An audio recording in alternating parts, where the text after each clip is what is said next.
வணக்கம். Doctor Ibrahim, plastic surgeon, Sims hospital, Vadapalani.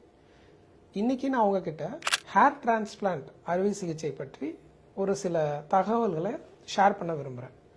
Hair transplant என்பது it's a miss understood procedure. நிறைய பேர் எங்ககிட்ட கேட்குறது என்னென்னா, அது என்ன டாக்டர் டிரான்ஸ்பிளான்ட் அப்படின்னா?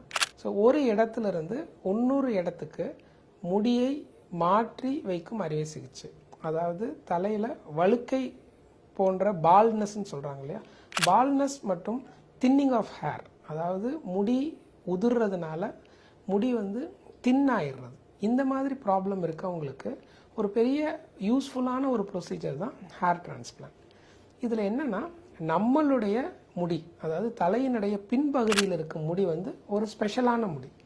அந்த முடி எக்காரணத்தை கொண்டு கொட்டவே கொட்டாது.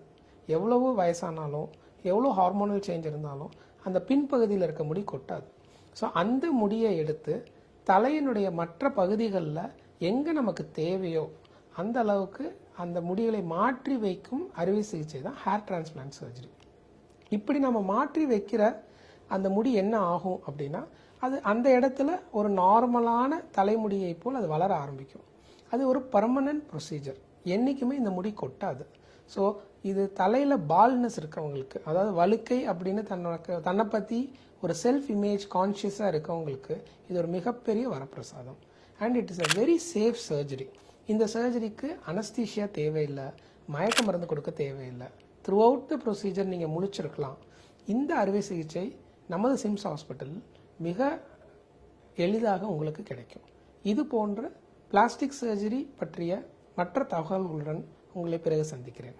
தேங்க்யூ.